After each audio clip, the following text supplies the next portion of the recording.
Gracias, señoras y señores, buenas noches.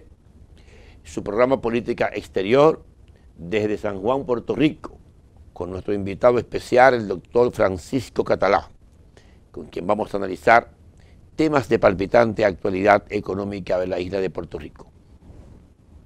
Doctor Catalá, miembro de la Asociación de Economistas de Puerto Rico, profesor de la Universidad de Puerto Rico, graduado en Georgetown University. Buenas noches, doctor Catalá. Bienvenido a su programa. Buenas noches, Fausto, y muy buenas noches a los televidentes. Doctor, Puerto Rico transcurre una situación económica muy especial. Hay muchas noticias, hay mucha comunicación, hay muchos datos, hay mucha información en sentido general.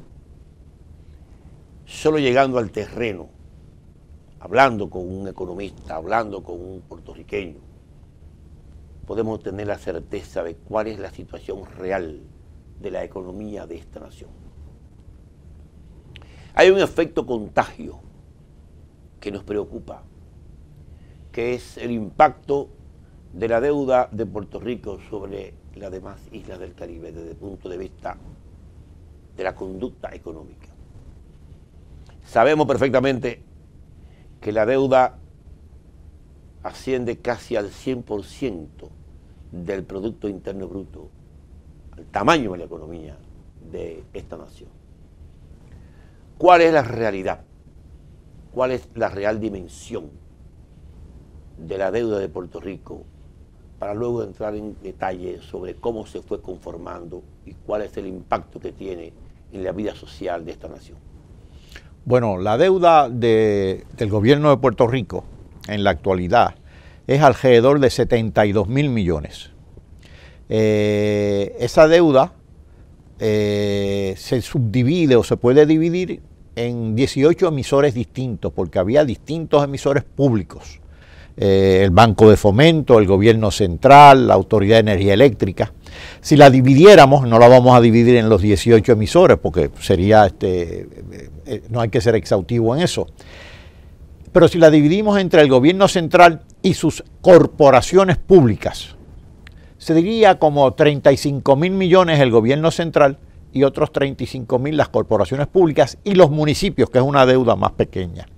Las corporaciones públicas principales son la Autoridad de Energía Eléctrica y la Autoridad de Acueductos y Alcantarillados. La deuda más alta por mucho es la de la Autoridad de Energía Eléctrica, que es alrededor de 9.000 millones. Para lidiar con esa deuda, el gobierno de Estados Unidos, el Ejecutivo y el Legislativo de Estados Unidos acordaron nombrar una junta que le llamaban de supervisión fiscal, pero que realmente es de control fiscal. Una junta compuesta por 7 miembros, nombrados entre el presidente de Estados Unidos y el Congreso. Eso fue bajo la administración del presidente Obama, con el propósito realmente de, una, reestructurar la deuda, renegociarla con los bonistas, y dos, colocar al gobierno de Puerto Rico en posición de poder emitir nueva deuda. ¿Qué posición es esa? Una posición de salud fiscal, para lo cual el gobierno de Puerto Rico, dispone la ley que creó esa junta, tendría que tener 4 presupuestos corridos balanceados. Y no se ha tenido ninguno en muchos años. Se balanceaba emitiendo deuda, que es una manera artificial de balancearlo, pero no a base de los ingresos corrientes del aparato gubernamental. ¿De cuánto es el déficit fiscal en la ejecución del presupuesto de esta nación de manera sostenida? ¿Ha habido un déficit constante en los últimos 10, 15, 20 años que se ha ido completando con deuda externa, o es un déficit exclusivamente de recaudación? Bueno, el problema de la recaudación, vamos a empezar por ahí, es que en Puerto Rico por muchas décadas se ha recaudado menos del potencial de recaudación. Es decir, hay muchas exenciones tributarias, hay mucha evasión. recuerda que aquí el modelo económico que se utilizó fue de atraer inversión del exterior incentivada por exenciones tributarias. Del año 1947 al año 1978, esa exención era de un 100%. Ahora es una exención parcial, pero básicamente el 90% o más de los ingresos están exentos. Los tipos tributarios oscilan entre 2, 3, 4% y a veces, si cumplen con determinados requisitos de innovación y demás, 0%. Por lo tanto, esa cultura de exención contributiva se fue convirtiendo en eje del proceder económico en Puerto Rico. Y para todo se concede exención. No únicamente las exenciones para atraer inversión externa, sino que también se empezaron a conceder exenciones para actividades eminentemente internas de distintas empresas convencionales. Y eso fue erosionando la base fiscal del país. Por otro lado, la facilidad de emitir deuda era extraordinaria, porque la deuda de Puerto Rico, cuando la vendes en el mercado de bonos municipales de Estados Unidos, que es donde se vende la deuda de Puerto Rico, está triplemente exenta. ¿Qué quiere decir triplemente exenta? Que el bonista, por los intereses que reciba de ese bono, no paga contribuciones a su ciudad, no paga contribuciones al Estado y no paga contribuciones en la instancia federal. Por lo tanto, la tentación de que el déficit fuera cubierto por la emisión de deuda era altísima, y así se hacía. El servicio de la deuda del gobierno central generalmente oscilaba entre 1.000 o 2.000 millones de dólares anuales, y eso sin contar las corporaciones públicas, que comenzaron a hacer algo análogo. Empezaron a utilizar emisión de deuda no para mejoras de capital, sino para solventar gastos recurrentes. O sea, para gastos corrientes. Exacto. La pregunta que le hago es la siguiente. La tasa de interés de esa deuda acumulada, que se inició, estimo, hará 30 o 35 años, ¿no? Sí, correcto. La tasa de interés fue ascendiendo en proporción directa a la descalificación de la capacidad de endeudamiento de Puerto Rico. O sea, me imagino que los bonos emitidos por esta nación habrán comenzado por un 3, por un 4, por un 5. ¿En qué porcentaje de pago de interés está un bono de Puerto Rico hoy? Bueno, el gobierno de Puerto Rico tenía una ventaja inicialmente. Como ya le dije, era triplemente exenta la deuda, lo que debe provocar que los tipos de interés que pague ese bono sean inferiores al promedio de lo que pagan bonos convencionales, que tienen que pagar contribuciones. Sin embargo, a lo largo del tiempo la deuda de Puerto Rico se fue tornando más riesgosa, es decir, era más arriesgado comprarla porque la capacidad de pago de Puerto Rico ya se veía que se estaba tambaleando. Las últimas emisiones de bonos superaban el 7%, que ya eso era mucho. Escandaloso. Escandaloso. Ahora, como el precio de los bonos se ha desplomado realmente, y hay una relación inversa entre el nivel del precio y el tipo de interés, pues el tipo de interés ha subido. Realmente los tipos de interés que se están pagando por esos bonos es ahora altísimo, altísimo. ¿Y a cuánto asciende el pago de capital por intereses que debe pagar Puerto Rico anualmente? Ahora no estamos pagando porque se congeló todo. Puerto Rico se declaró básicamente en bancarrota a partir del 2016. No se está emitiendo nueva deuda y hay una especie de le llaman en inglés stay, que es una especie de próroga de congelamiento. ¿Pero qué tiempo dura protegido por corte por la ley promesa? ¿Qué tiempo dura ese proceso de protección? Eso lo dispone la Corte. Pero si fuéramos a pagar entre las corporaciones públicas y el gobierno central, estaríamos pagando más de 4.000 millones de dólares. Entre intereses y capital. Correcto. ¿Eso equivale a qué porcentaje del presupuesto de la nación? Bueno, el presupuesto del gobierno central es de 9.000 millones de dólares, 10.000 millones de dólares, oscila, ¿no?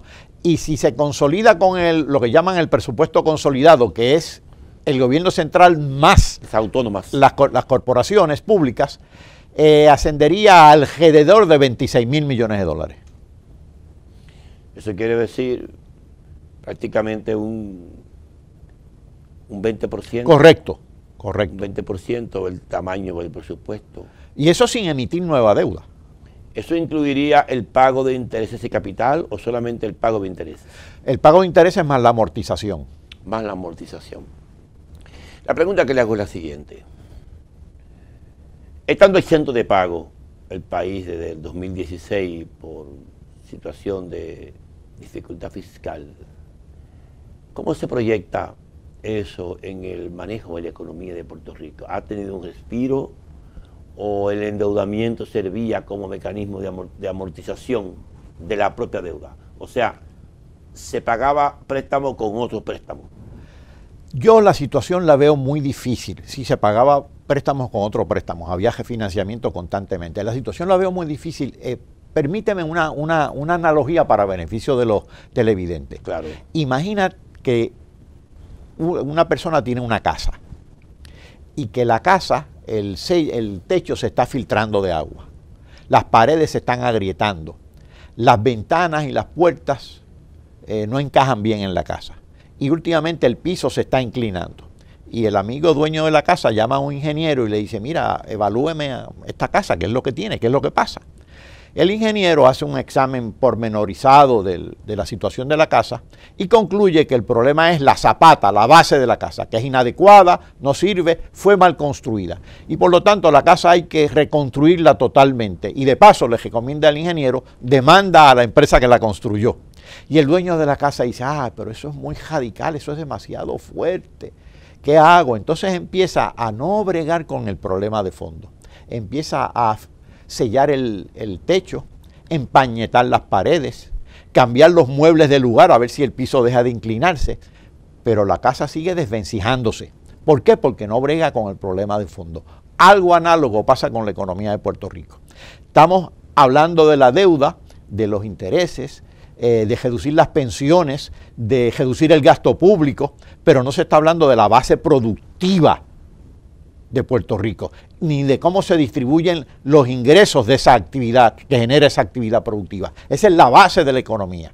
Y en la base de la economía radica el problema. Y no hay ni estructura fiscal, ni servicio de deuda que pueda sostenerse si la base productiva y la base distributiva no están saludables. Y ahí es que radica el problema. En los últimos 3 o 4 años, desde antes, pero para usar como punto de referencia la legislación de promesa, la legislación que creó esta Junta, no se ha hecho nada con relación a la base productiva. La base productiva ha ido menguando. Un indicador. En el 2006 empezó a contraerse la base productiva de Puerto Rico. Hoy, el Producto Interno Bruto es 20% más pequeño que en el 2006. Hace 14 años atrás. 3 o 14 años atrás. Y hoy la población de Puerto Rico es como 15% más pequeña que la que era en el 2006. Y no únicamente es más pequeña, sino que la gente que ha emigrado eminentemente hacia Estados Unidos es la gente más productiva porque es gente joven, de 20, 25, 30, 35, 40 años. Así que tenemos un gran problema en la base económica del país y un proceso de disfuncionalidad de la estructura demográfica del país. Muy bien. Estamos hablando de que el tamaño de la economía en el 2006 andaría por los 95.000 o 100.000 millones de dólares, ¿no? Ciertamente. Bueno, ahí hay que corregir algo, porque aquí utilizamos el Producto Bruto como si fuera el Producto Interno Bruto y no lo es. El Producto Nacional Bruto es como de 70.000 millones. El Producto Interno Bruto es de 100.000 millones. Lo que pasa es que en ese Producto Interno Bruto se incluyen los pagos a factores externos, intereses, dividendos, ganancias de las corporaciones que son eminentemente extranjeras. Y las corporaciones extranjeras aquí y fuera de aquí son muy creativas en términos contables y declaran ingresos en Puerto Rico que realmente no han sido generados en Puerto Rico, por razones tributarias o lo que sea. Por lo tanto, tendemos a utilizar, y los bonistas tienden a utilizar también, el Producto o Ingreso Nacional Bruto en lugar del Producto Interno Bruto. Pero ciertamente, estamos hablando de que si la economía de Puerto Rico hubiera crecido de manera saludable, digamos 2-3% del 2006 al 2019, que acaba de cejar, pues tendríamos un Producto Interno Bruto de 120,000 millones o más y un ingreso nacional bruto o Producto Nacional Bruto de 90,000 millones o más. Muy bien. Entonces, yo le pregunto, ¿cuál es la solución estructural que usted ve para balancear la economía de Puerto Rico en estas circunstancias? Ante esa pregunta hay que confesar muy cándidamente que el sistema económico y político de Puerto Rico ha colapsado. Puerto Rico, como es un territorio colonial de Estados Unidos, no tiene el instrumental para lidiar con la deuda. No puede evaluar su moneda porque no tiene moneda. No puede aislarse de la economía norteamericana. Es una región de Estados Unidos. Y su base productiva dependía básicamente de dos cosas: atraer capital del exterior. El grueso de la manufactura en estos momentos es, por ejemplo, de capital del exterior, son farmacéuticas.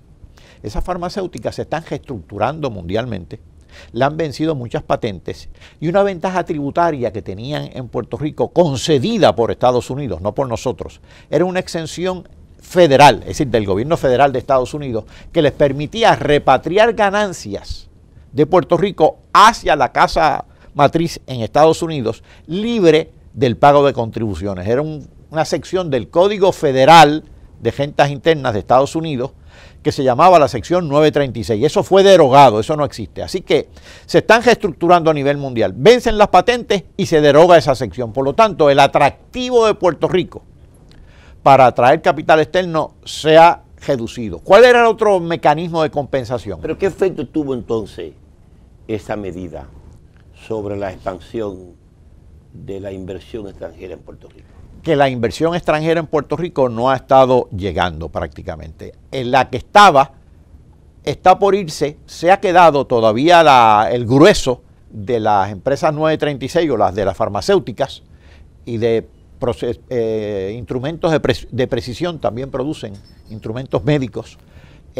Todavía está, se han ido algunas, pero todavía está. Pero sangre nueva no está llegando. Sangre nueva en términos de inversión nueva no está llegando.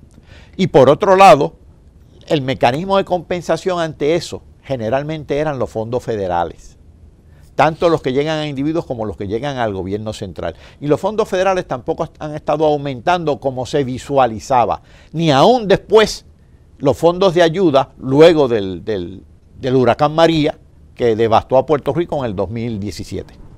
Una pregunta: ¿por qué se produjo la decisión del gobierno de Estados Unidos de suprimir los beneficios de la 936?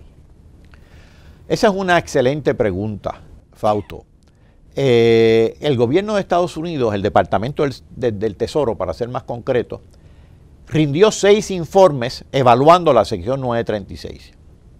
Y en los 6, más elocuentemente que en ningún otro, en el último, que fue en el 1989, pocos años antes de enmendarla y de luego derogarla, señalaba lo siguiente: que las ventajas contributivas que Estados Unidos le concedía, más las que concedía el gobierno de Puerto Rico, eran muchísimas, y que la actividad económica que generaban, sobre todo en términos de generación de empleo, no parecían reflejar las ventajas contributivas con que contaban.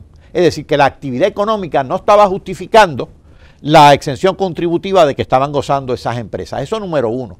Número dos, que esas empresas no estaban eslabonadas con el resto de la economía de Puerto Rico, no estaban vinculadas. Por lo tanto, eran un enclave económico, y como los enclaves, pues el beneficio económico no se derrama hacia el resto de la economía, sino que se queda en el enclave.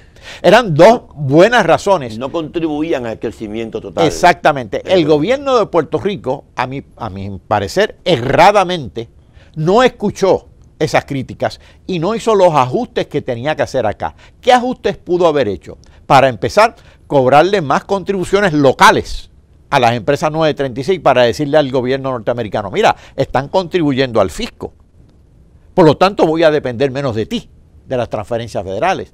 Y dos, incentivar una política de eslabonamientos, de que esas empresas se vincularan a suministros de Puerto Rico, a servicios ofrecidos por Puerto Rico, fueran servicios financieros, servicios legales, servicios de toda índole. Pero eso nunca se hizo. La pregunta es, ¿qué porcentaje de esas empresas farmacéuticas se marchó de Puerto Rico y en qué dirección lo hicieron? Eso es muy difícil de contestar. El porcentaje yo no creo que sea tan significativo todavía.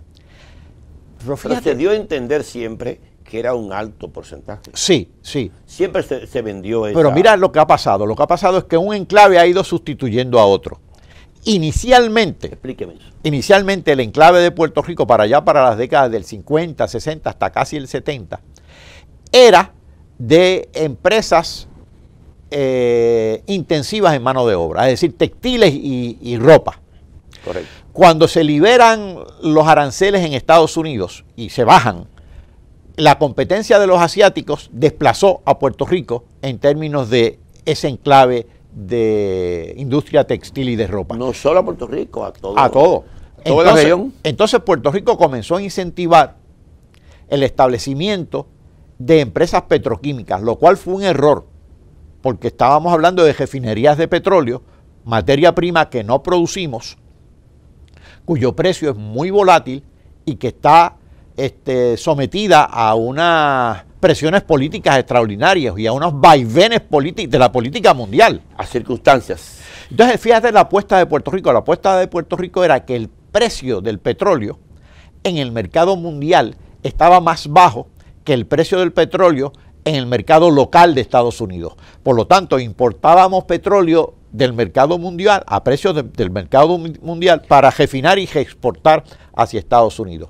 Pero eso se cae cuando la OPEP y demás aumentan los precios del petróleo y el precio del petróleo a nivel del mercado mundial supera el precio del petróleo a nivel del mercado de Estados Unidos. 1973. Correcto. Y ahí el desplome fue total. ¿Cuántas industrias petroquímicas se fueron de Puerto Rico? Se desplomó totalmente. Suerte que no se... Ese fue el primer shock de la economía. Fue extraordinario. Año 1973. 73. Correctamente. Y ese impacto... fue extraordinario. ¿De qué porcentaje es en el tamaño de la economía? Bueno, afortunadamente las petroquímicas se desplomaron antes de lo previsto, por lo tanto no se habían desarrollado tanto. Así que el porcentaje, por ejemplo, empleos están proveyendo muy poco, eran como 12,000 empleos directos. Habría algún empleo indirecto, claro. Era un proyecto incipiente. Sí, era un proyecto incipiente. Y eso entonces es rápidamente sustituido por la promoción de las farmacéuticas, que es la que estamos ahora. Así que han sido 3 fases.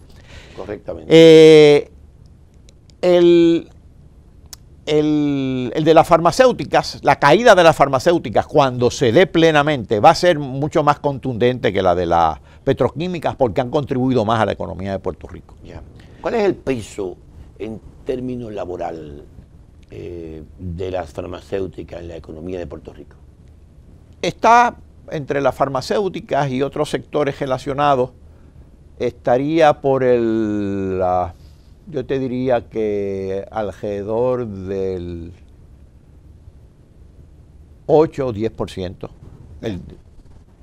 De manera que su impacto en la economía no es tan significativo realmente. No, la manufactura, el empleo en la manufactura ha bajado dramáticamente, como ya bajó anteriormente de la agricultura. Ahora el empleo, el desempleo ha aumentado en todos los sectores, pero donde es más significativo es en el sector de servicios, eminentemente en el sector comercial y de servicios misceláneos, ¿no? ¿Cuál es el tamaño del impacto del desempleo a partir de los efectos del huracán María? Bueno, en Puerto Rico había... ¿Está medido? Sí, había como en términos de empleo había, digamos, 1.200.000, 1.300.000 de empleos. Ahora están por los 800.000. Y 25% de ese empleo es de carácter parcial, es decir, de 35 horas o menos semanalmente. Cuando digo de carácter parcial, estamos hablando entonces de una masa obrera que no tiene mayores beneficios marginales ni seguridad social. La reacción entonces de ese factor de desempleo es emigrar hacia Estados Unidos. Exacto. De aquí emigran empleados porque van a ser mejor remunerados allá y emigran también desempleados. Correctamente. Por lo tanto, la tasa de desempleo a veces baja, pero baja artificialmente porque los desempleados se fueron. Correcto. Bueno, pero finalmente desde el punto de vista fiscal no le hacen presión a la economía. Correcto, pero tampoco contribuyen a ella. Muy cierto, muy cierto. El nivel del endeudamiento, ¿a partir de cuándo se inicia? ¿Cuál es el componente más importante de la deuda? ¿El sector descentralizado o el gobierno central o las alcaldías? El problema de la deuda y la deuda como tal comienza a crecer de manera bastante desmesurada en el siglo XXI. Digamos, para poner un punto de referencia, en el año 2000. A partir de 2000. Sí, puede haber sido en el 99, 2001, pero punto de referencia año 2000. ¿A qué ritmo usted estima que fue creciendo la deuda? A un ritmo siempre superior, naturalmente, al del producto de Puerto Rico. Lo que quería decir que estaba creciendo a un ritmo de 4, 5, 6%, cuando el producto estaba creciendo a un ritmo de 2, 3. Y del 2006 en adelante, el producto empieza a descender, a contraerse y la deuda sigue aumentando. De hecho, aumentó aceleradamente porque entonces se utilizó no como mecanismo para sufragar mejoras de capital en el país, sino como mecanismo de compensación ante la contracción de la economía real. Se hizo para complementar el presupuesto anual. Solo correcto. para eso se ejecutó. Solo para eso. No se hizo para inversión, para crear nueva riqueza, para la producción agrícola, para la inversión en elementos productivos. Finalmente se hizo para cubrir, para complementar el presupuesto anual. La inversión en infraestructura pasó a ser un elemento cada vez más marginal de esa emisión de la deuda, con un agravante, porque si tú no inviertes en infraestructura o si no das buen mantenimiento, la infraestructura eléctrica, la infraestructura de agua, la infraestructura vial en Puerto Rico, y es evidente, se ha deteriorado dramáticamente. Y eso antes del huracán María. El huracán María lo que hizo fue poner en evidencia el deterioro infraestructural del país. Y acrecentarlo también con su propio efecto. Claro. Pero la pregunta que le quiero hacer es la siguiente. Estamos hablando que desde el año 2000 hasta el año 2016, que fue la última fecha de emisión de bonos, ¿no? Sí. El país tomó prestado ¿qué por ciento del total de la deuda en esos 16 años?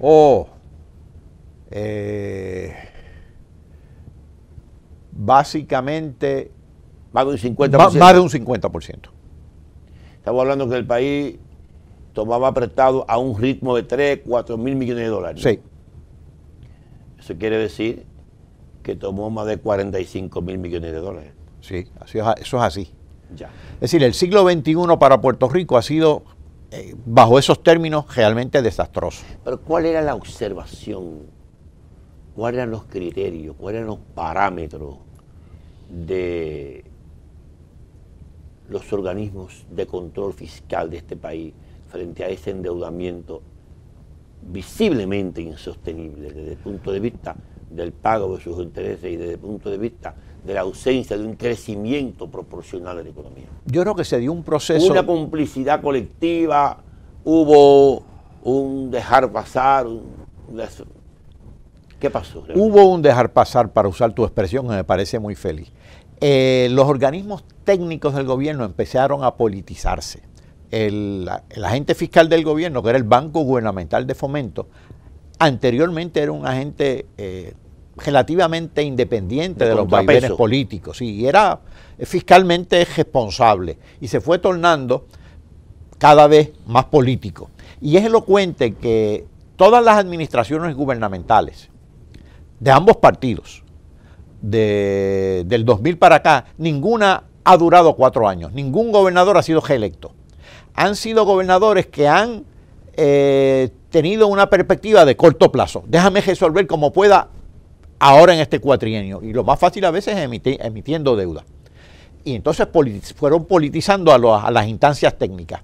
Ninguno, hemos tenido en los últimos 16 años, pues 4 o 5 gobernadores. Y ninguno ha sido reelecto. ¿Por qué? Porque han tenido una visión de corto plazo y esa visión cortoplacista provoca que no haya un manejo responsable de la deuda, que para manejarla responsablemente hay que tener perspectiva de largo plazo, porque las deudas, muchas de ellas son de bonos de 30, 40 años de vencimiento. Así que el político de corto plazo dice, yo resuelvo ahora, y perdonándome la expresión, el que venga atrás, que arree. ¿Y cuál es la reacción final del Departamento Federal de los Estados Unidos frente a esta situación? ¿Cuál es su reacción? ¿De apoyo, de contracción, de mayor vigilancia, de reestructuración de la deuda? ¿Cuál es la visión? Bueno, el gobierno de Estados Unidos también está en una coyuntura que, para ser generoso, podemos catalogar de extraña. El presidente Trump, ciertamente, cuando piensa en Puerto Rico no piensa bien. Fue insensible ante los muertos del huracán María. Eso pues lo dice todo. Así que no están en la mejor disposición de ayudar. Yo creo que tarde o temprano van a tener que sentarse puertorriqueños y norteamericanos a decir, bueno, no se trata de ayuda, se trata de responsabilidad. Vamos a ver cómo se puede reestructurar esta economía, cómo se puede reestructurar, cómo podemos tener una política de uso de fondos federales, que no sea ayuda para eternizar la ayuda. La única ayuda buena, la única ayuda efectiva es la que se torna innecesaria. Pero no podemos estar creando adictos en Puerto Rico a la ayuda, ni nosotros lavándonos las manos como Pilatos. Y ambas actitudes han estado prevaleciendo hasta la fecha. Sobre todo con esta administración del presidente Trump. El sistema de partidos políticos va directo a la elección de un nuevo gobernador en Puerto Rico. No hay un acuerdo de nación de las fuerzas políticas, de los sectores económicos, del establishment de Puerto Rico. No hay una hoja de ruta, no hay una plataforma de nación para buscar una solución a 10, 15, 20 años frente a esta dificultad, o sencillamente el problema se le deja a los Estados Unidos como tal. En estos momentos ese plan de concertación nacional, de desarrollo nacional, no lo hay. Puerto Rico está dividido en partidos políticos, está dividido en términos de estatus. Unos favorecen la estadidad, otros favorecen la independencia, otros favorecen no hacer nada, el status quo. Y la mentalidad colonial que existe, porque somos colonia, no hemos sido otra cosa que colonia, primero de España y después de Estados Unidos, genera algo que es muy perverso, y es delegar todo en el tribunal de última instancia. Y el tribunal de última instancia no es otro que el gobierno de Estados Unidos. Entonces, es como decir, ya resolverán. Y si no resuelven, vuelven y dicen, ya resolverán. Y entonces eso no crea la voluntad necesaria, la fragua adecuada para conjugar fuerzas políticas en Puerto Rico, para conjugar un proyecto coherente de desarrollo nacional. Sí, pero el sistema de partido político, el liderazgo, el empresariado, el sector comercial, está recibiendo el impacto de ese déficit fiscal, de esa ausencia de crecimiento en el modelo económico, de ese endeudamiento insostenible, y lo va a pagar políticamente, y lo va a pagar socialmente, y se va a sentir en la vida institucional, y se va a sentir en la salud, en la educación, en la infraestructura. De manera que tiene que haber una respuesta colectiva frente a ese tema. Todo eso es cierto, pero yo siempre he pensado que, como dicen a veces algunos marxistas, que los cambios se dan por confrontamiento de fuerzas. Pues la clase empresarial, la clase trabajadora organizada, el gobierno. Pues aquí lo que tenemos es confrontamiento de debilidades. La clase empresarial local es muy débil porque ha dependido eminentemente de la clase empresarial extranjera, que no está aquí. Son los accionistas. El 80% o el 90% de los activos productivos de Puerto Rico no son propiedad de los puertorriqueños, de los residentes de Puerto Rico. Ya. La clase trabajadora, que tuvo momentos más felices en el pasado, está muy disminuida y muy poco organizada. El liderazgo sindical, digamos. Sí. Y el gobierno, pues ya lo hemos dicho, está fiscalmente debilitado. Así que hay confrontamiento de debilidades. Yo creo que sería saludable para los puertorriqueños comenzar a no negar eso, a aceptar esa realidad y partir de ahí para lograr un proceso de fortalecimiento de esas fuerzas. Partir de ahí. Pero si hay negación de la realidad, pues entonces nos sentamos a esperar qué va a hacer el gobierno de Estados Unidos. Pero en su lectura, ¿cómo pudo permitir el gobierno de los Estados Unidos este endeudamiento, la acumulación, la dimensión, la proporción de esta deuda, viendo claramente que era inviable desde el punto de vista del desempeño económico, del crecimiento de Puerto Rico? ¿Cómo los organismos de control fiscal de Estados Unidos lo permitieron? Probablemente. Cuando en última instancia, según su propio juicio, serán los organismos económicos de Estados Unidos los que tendrán que buscar una solución. O sea, ¿en qué beneficiaba esa desorganización estructural del modelo económico de Puerto Rico a esos organismos federales? Probablemente ellos tengan más de una contestación. La mía es que hubo, por un lado, un gran ingrediente de descuido. El gobierno de Estados Unidos es un gobierno muy complejo, con muchos problemas mundiales y locales, y el problema de Puerto Rico en esa lista de prioridades no es que no estuviera en la lista, pero era de menor prioridad por muchos años.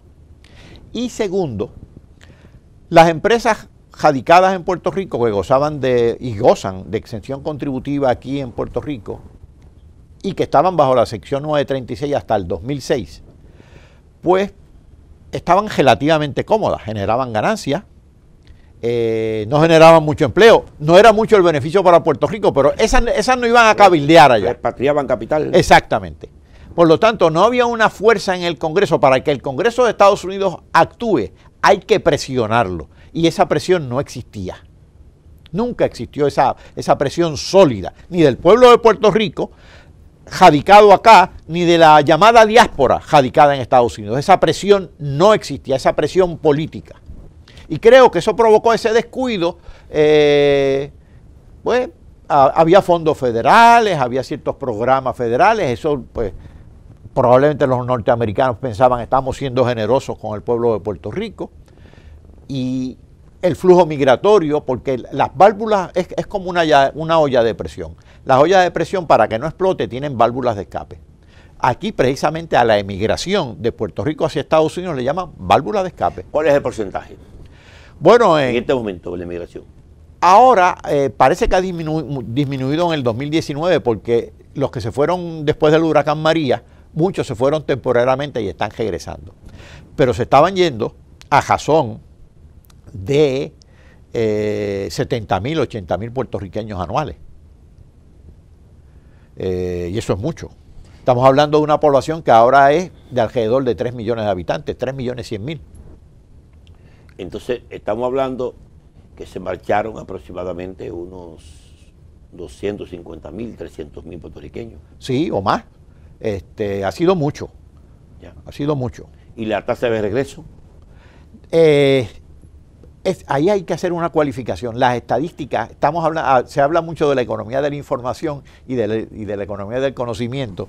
Y yo creo que vamos a tener que comenzar a hablar del desconocimiento y de la desinformación. No están claras las estadísticas. Como tú transitas con tanta facilidad entre Puerto Rico y Estados Unidos, las estadísticas de migración no son claras. Pero por muchos años la emigración ha superado dramáticamente a la inmigración, excepto creo que en el 2019, que parece que hubo bastante inmigración de las personas que se fueron en el 2017 a raíz del huracán María. Pero cuando te digo 70.000, esa era básicamente la migración neta. ¿Cuál ha sido el apoyo del gobierno de los Estados Unidos para la restauración de la infraestructura de Puerto Rico a partir de los efectos devastadores del huracán María? ¿Está en línea directa a lo previsto? ¿En qué porcentaje? ¿50%, un 100%, un 80%? No, prácticamente la ayuda para restaurar la infraestructura después de María ha sido nula. El grueso de los fondos ha sido de fondos para individuos, para alimentos y demás, pero no para la construcción de la infraestructura. Las carreteras están pésimas, la energía eléctrica está, lo que tiene son empates. En acueductos alcantarillados no se ha hecho nada significativo. Así que la infraestructura que tenemos después de María es básicamente la que teníamos antes de María, pero empatada, funcionando casi artificialmente. ¿Cuál es el estimado previsto para volverla a funcionar? Bueno, se necesitarían, por lo menos, en su lectura, estamos hablando de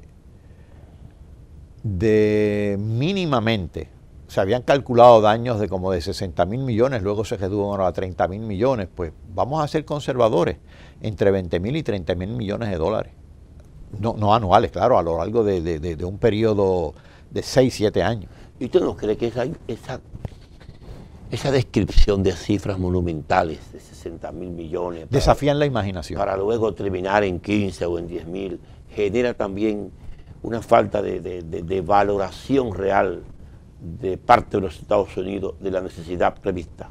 Sí, las cifras aquí desafían la imaginación. Por ejemplo, las ganancias, dividendos e intereses que salen de la economía de Puerto Rico anualmente, todavía, ahora, actualmente, supera los 30.000 millones anuales. De hecho, ronda los 35.000 millones anuales. Y estamos hablando de un ingreso nacional de 70.000 millones y de un Producto Interno Bruto de 100.000 millones. Si hablamos de 35.000 de ganancias repatriadas, estamos hablando de una fracción enorme. Enorme. De hecho, tan enorme es que un colega economista mandó un artículo a una revista europea, británica creo que era, sobre la economía de Puerto Rico y se lo devolvieron diciéndole, evidentemente parece que cometiste errores en las cifras, porque no son cifras ni siquiera creíbles. La inversión extranjera es porcentualmente norteamericana, ¿a qué nivel? ¿Europea? No, es básicamente norteamericana a nivel de más del 90%. ¿Y el otro porcentaje es? Bueno, la local. Y alguna europea, puede haber alguna japonesa y china, pero es marginal. Hay algunas en farmacéuticas. Farmacéutica. Sí. Dirigida al comercio norteamericano, ¿no? Sí. Estamos en la recta final de este programa. Entrevistamos al doctor Francisco Catalá, economista, profesor de la Universidad de Puerto Rico, y con quien analizamos temas de interés sobre el déficit fiscal de Puerto Rico, el impacto económico del huracán María sobre las infraestructuras y en sentido general la situación económica de dificultad que afecta a esta nación en los últimos años como consecuencia del endeudamiento externo ascendente a más del 100% del Producto Interno Bruto. Doctor Catalá, ¿cuál es su previsión para el futuro de Puerto Rico de cara a la próxima década? ¿Está debidamente amarrado al proceso comercial de los Estados Unidos del 4 de noviembre? ¿Hay diseñado un plan de parte de la Junta de Control? ¿Se articuló una estrategia económica para sacar a Puerto Rico de la situación en que se encuentra? ¿O sencillamente se va a dejar flotar el problema eternamente? Ya en el propio Congreso de Estados Unidos se ha discutido la posibilidad de enmendar dramáticamente la ley promesa, porque ya esa ley promesa que creó la Junta de Control Fiscal lleva casi 4 años de vigencia. Ahora en el 2020 cumple 4 ¿Cuál años. es la función de la Junta de Control Fiscal? Reestructurar la deuda, esa es negociar y lograr la estabilización fiscal del gobierno de Puerto Rico para colocarlo en posición de funcionar fiscalmente de manera adecuada y de poder emitir nueva deuda para mejoras de capital, no para sufragar gastos operacionales. Pero cuando usted habla de control fiscal de esa comisión, ¿hasta qué punto la gobernación de la isla pierde sus facultades en el control de la economía de la nación? Técnicamente, legalmente las puede perder todas. No las ha perdido porque ha habido un entrejuego constante, una especie de pulseo constante, tanto por la superficie como bajo la superficie entre el gobierno de Puerto Rico y la Junta. Ni la ley que creó la Junta es buena, ni la Junta ha sido efectiva, ni el gobierno ha sido efectivo. Aquí se ha juntado el hambre con la necesidad. Malo gobierno, una mala Junta y una mala ley. Pero la pregunta que le quiero hacer en esta parte final: ¿cómo se llega a la solución económica de la deuda si no hay una inyección, si no hay un aporte especial del gobierno de los Estados Unidos frente a Puerto Rico? Porque generando nueva deuda para pagar deuda, lo que vaya a crecer la deuda. Correcto. Entonces, ¿qué sentido tiene ajustar la economía, balancear el presupuesto para generar? ¿No hay un programa de auxilio económico previsto de parte del gobierno de los Estados Unidos en ese sentido? No lo hay. Yo había propuesto, y otras, no yo, mucha gente ha propuesto, tanto de fuentes políticas como de fuentes sindicales, como de fuentes académicas. El propio economista Martín Guzmán, que acaba de ser nombrado secretario de Hacienda en Argentina, que trabajó con Stiglitz, el economista premio Nobel de Economía. Claro. Pues mira, lo podemos resumir en cinco pasos. Número uno, ellos decían, vamos a hacer una auditoría de la deuda, porque el campo de la deuda está muy complicado. 18 emisores, hay una deuda que ha sido catalogada de ilegítima, de extraconstitucional, porque violó la Constitución al emitirse. ¿Cuál es esa deuda? Es una deuda emitida por el gobierno central. ¿Por qué ilegítima? Porque violó el margen prestatario que dispone la Constitución. ¿Cuál es el margen prestatario que permite? ¿Qué porcentaje? 15% del servicio de la deuda, no puede exceder el 15% de lo que se ha recaudado en contribuciones. Ya. Entonces hubo muchas irregularidades. Pues empezar por la auditoría. Esa auditoría no se ha hecho. Número dos, luego de la auditoría, decir, bueno, vamos a hacer un descuento de la deuda, una especie de quita de la deuda legítima en negociación con los bonistas. Tercer paso, vamos a pagar si la economía crece y si la recaudación crece, es decir, los bonos van a ser bonos de crecimiento, le llaman. 4, si los bonos van a ser de crecimiento, debemos tener una política para que la economía crezca. Hay que definir esa política, la concertación nacional de que estábamos hablando, en conjunción con el gobierno de Estados Unidos. Y para que haya esa política de crecimiento, tiene que haber cambios institucionales. Tiene que haber cambios entre la relación política de Puerto Rico con Estados Unidos. ¿O en el modelo económico? Pues en el modelo económico. ¿Cuáles son? Pues vamos a hacerlo. Los 5 pasos. No se ha dado ni siquiera el primer paso y ya promesa lleva 4 años casi. Hay que dar los 5 pasos para llegar a lo que tú estabas proponiendo de ese plan nacional y de esa rearticulación entre la instancia de Estados Unidos y la instancia de Puerto Rico. ¿Y cuál es el tamaño, el impacto del atraso de intereses en el tamaño de la deuda? O sea, me imagino que hay una deuda de capital acumulado y hay una deuda de intereses acumulados. ¿Usted tiene una idea de cuánto se deben intereses y en qué proporción ha aumentado la deuda? Bueno, ese estimado no quisiera darlo porque no quisiera aventurar la cifra porque tendría que pensarla. Pero ciertamente llevamos ya 4 años sin pagar intereses. Los intereses son el grueso es el grueso del servicio de la deuda. Y por lo menos en los últimos 4 años, fácil, hemos dejado de pagar como 12.000 millones de dólares en intereses. De manera que grosso modo, ¿no? De manera que usted estima que de esos 72.000 millones de dólares que se deben, unos 12.000 son consecuencia de la ausencia de pago de servicio de la deuda. Sí, ciertamente. Bueno, muchas gracias, señoras y señores. Hemos concluido hoy desde San Juan, Puerto Rico, con su programa Política Exterior. Como invitado especial, el doctor Francisco Catalá, economista, Georgetown University, graduado, miembro del Colegio de Economistas de Puerto Rico y un destacado hombre público de esta nación. Será hasta el próximo domingo cuando volveremos con su programa Política Exterior. Muchas gracias.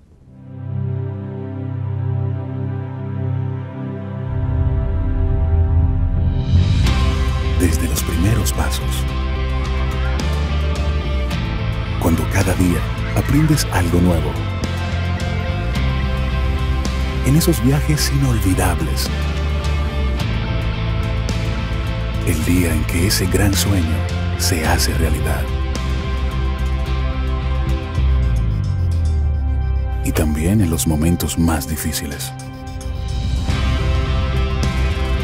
cuidando siempre lo que más quieres.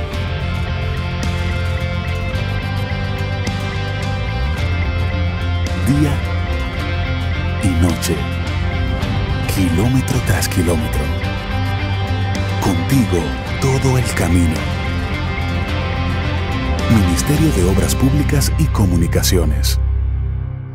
La matriz de generación es el eje principal del Plan Integral Eléctrico. Desde el 2012, con inversión privada y facilidades del sector público, diversificamos y aumentamos la oferta. Incrementamos la generación con gas natural, energía renovable, combustibles no dependientes del petróleo y con los 752 megavatios de la estatal Central Termoeléctrica Punta Catalina, lograremos agregar 2.049 megavatios nuevos al 2020.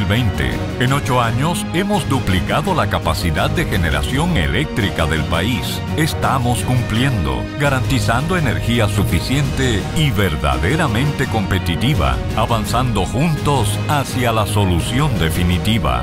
CDEE, iluminando en el presente para el futuro del país. Nuestra historia no empieza con nuestra primera tienda. Empezó hace 90 años con Doña Rosa, nuestra primera clienta. Y luego fue don Arturo, Jorge, María, Miguel y así, cientos, miles, todos y cada uno de ellos dominicanos. Porque dime si hay un dominicano que no nos haya visitado. Podemos decir que un día entramos a tu casa y nunca más nos fuimos. Desde tu bisabuela hasta hoy. Nuestra historia es tu historia, que tiene miles de historias. Desde los nervios del primer día de clases hasta mira cómo me veo para la graduación. El gustico con el primer sueldo, la primera tele con tu novio y el nuevo dormitorio. Y así miles de historias en cada hogar del país. Es tan lindo ser parte de ellas y saber que nos quedan muchas más por vivir. Estamos evolucionando porque queremos estar más cerca de ti muchos años más. Ven, son 90 años juntos y hay que celebrarlo. Te esperamos para hacerlo en grande. Plaza Lama, la supertienda.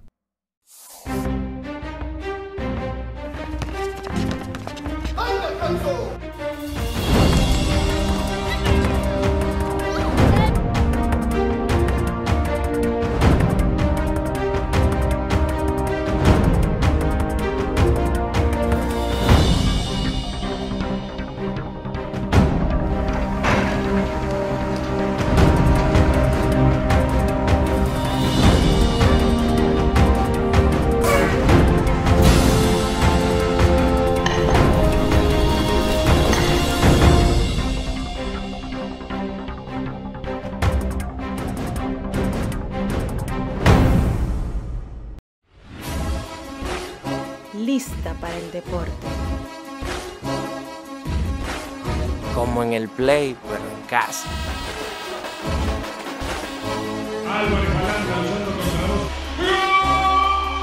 Para que lo escuchen hasta los vecinos. Celebremos con todo, por deporte. Plaza Lama, la supertienda. Sabor a casa y a mis recuerdos, a tradiciones y colores de mi pueblo, el mismo aroma de todo el tiempo, el sabor que inspira y a mí me enamora. El sabor de mi pueblo ese que siempre llevo dentro junto a todos mis recuerdos, porque la buena amistad sabe a café. El aroma que inspira, el sabor de todo un pueblo que despierta con aroma, que inspira y enamora. El sabor de todo un pueblo que despierta con aroma, que inspira y enamora como el mejor café. Café Santo Domingo, sabor que empieza en el aroma. Tu café de siempre.